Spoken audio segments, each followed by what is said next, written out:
ఈరోజు ఒక ముఖ్యమైన విషయాన్ని చర్చించుకుందాం. ఏంటంటే మానవులు మేము మాట్లాడితే మానవులు అనే ఒక విశాలమైనటువంటి దృక్పథమైనటువంటి భావజాలంతోనే మాట్లాడటం జరుగుతుంది. నేను మేము కాకుండా మానవ జాతి మొత్తానికి సంబంధించినటువంటి విషయాల మీద మాట్లాడటం అనేది జరుగుతూ ఉంటుంది. ఇప్పుడు ప్రస్తావన ఏంటంటే చిన్నపిల్లలుగా ఉన్నప్పుడు మనం అనేక ఆలోచన ధోరణి కానీ స్నేహాలు కానీ చాలా విచిత్రంగా ఉంటాయి. కాసేపు కొట్టుకుంటాం, కాసేపు అరుచుకుంటాం, కాసేపు అలుగుతాం, కాసేపు మాట్లాడతాం చిన్నతనంలో. ఇక 12, 14, 25 ఏళ్ల వయసులో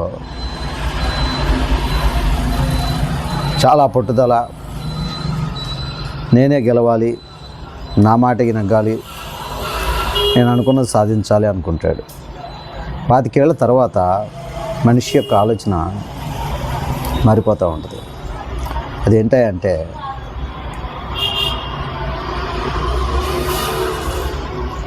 మనం ఎంతో, ఎదుటివారు కూడా అంతే. మన బాధలు ఎలాంటివో ఎదుటివారి బాధలు అలాంటివే. మన ఆకలి ఎలాంటిదో ఎదుటివారి ఆకలి అలాంటిదే.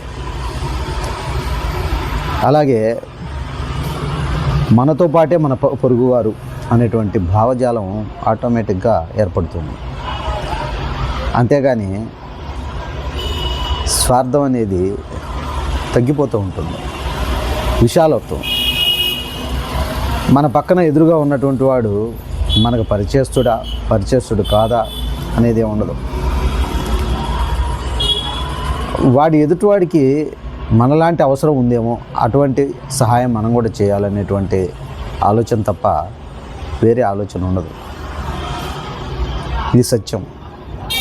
తెలుసుకుంటే చాలా విశాలంగా ఉంటుంది, తెలుసుకోకపోతే సంకుచితంగా ఉంటుంది. అన్నిటికీ మనస్సే ప్రధాన కారణం. మనస్సును నియంత్రించుకోవాల్సినటువంటి అవసరం ఉంది. సద్భావన, సదాలోచన, తత్వాన్ని మార్చుకోవాలి మనిషి. ఎందుకంటే నేను, నాది, నా వాళ్ళు, నా సంపాదన, నా ఇల్లు, నా వస్తువులు ఇది కాదు. అసలు ఈ దేహమే ఇది కాదన్న సంగతి తెలుసుకున్న రోజున నువ్వు రోధిస్తూ ఉంటావు. దేహాన్ని వదిలే రోజున, నీ బంధువులను వెళ్ళిపోయే రోజున, నీ బిడ్డలను వదిలిపోయే రోజున, నీ తల్లిదండ్రులను వదిలిపోయే రోజున, ఈ దేహాన్ని ఎంతో ప్రేమగా పెంచుకున్నటువంటి నేను అనేటువంటి ఈ దేహాన్ని వదిలే రోజున మనుష్యుడు చాలా బాధపడుతూ ఉంటాడు. ఎలా అంటే, అయ్యో నా దేహం ఇక్కడ రాలిపోయింది, నేను దాని నుంచి వేరయ్యానే ఏమిటి అని.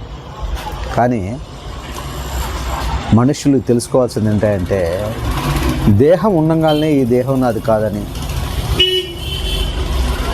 ఈ దేహం పరోపకారార్థం ఇదం శరీరం, ఇతరులకి సేవ చేయటం కోసమే ఈ యొక్క దేహాన్ని దాల్చానని ఎవరైతే తెలుసుకుంటారో,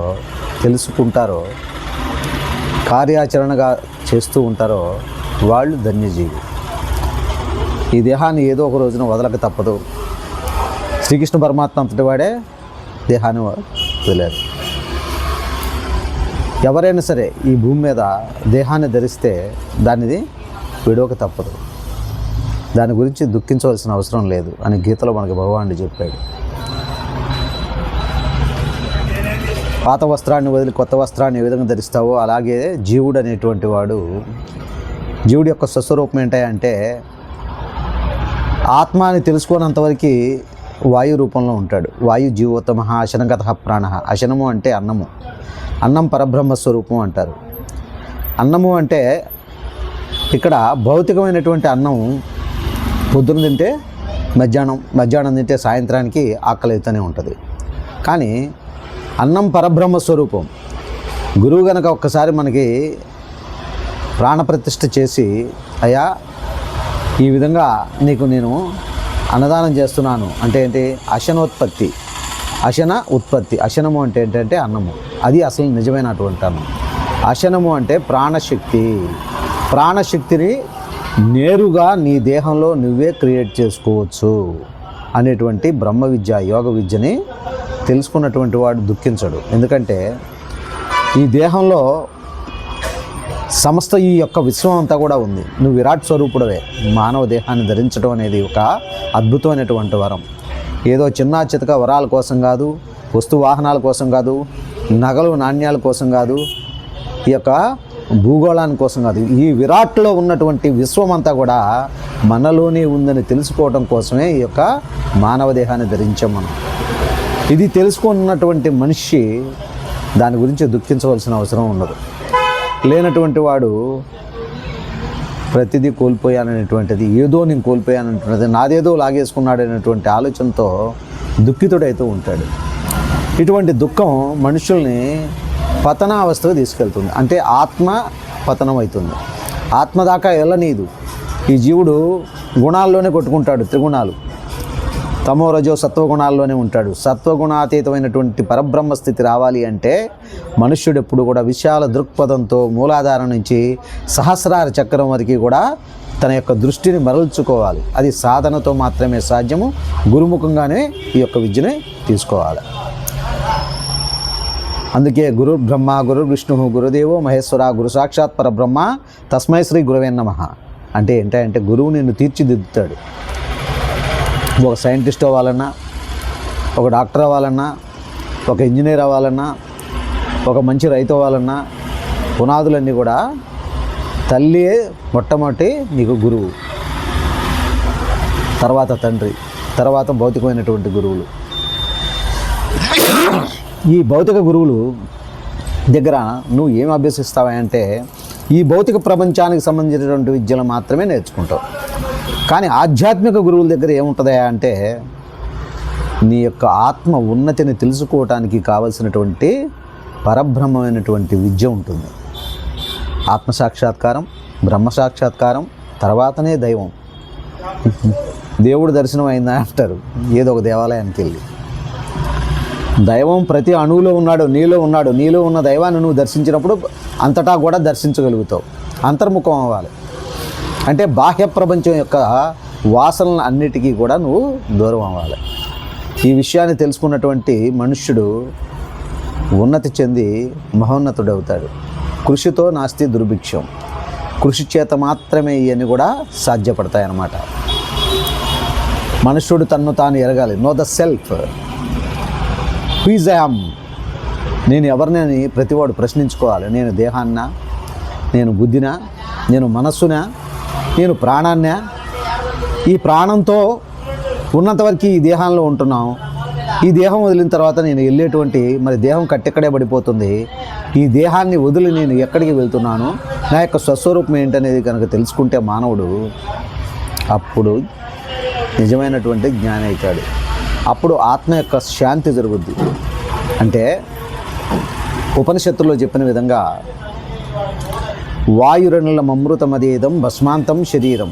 వాయువుని మదించగా అంటే మనలో ఉన్నటువంటి ప్రాణాపాన వాయువుల్ని గతాగతులు చేయాలి.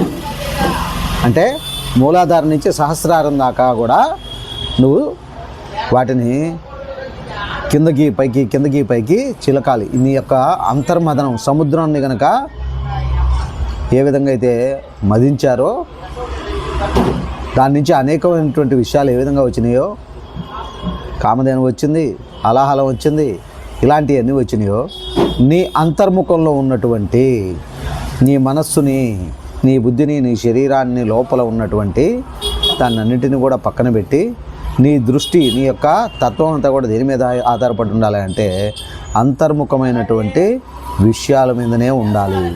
బాహ్య ప్రపంచంలో నువ్వు చూసే ప్రతిదీ కూడా నశించిపోయేవే. మంచి కొడుకు పుడతాడు, మంచి సంపాదన వస్తుంది, మంచి కారు వస్తుంది, మంచి బంగ్లాలు వస్తాయి, అన్నీ బాగానే ఉంటాయి. మంచి ఇల్లు కట్టుకుంటావు, ఇవన్నీ వదిలి వెళ్ళిపోతావు. ఇవన్నీ కూడా నువ్వు వదిలి వెళ్ళిపోతావు.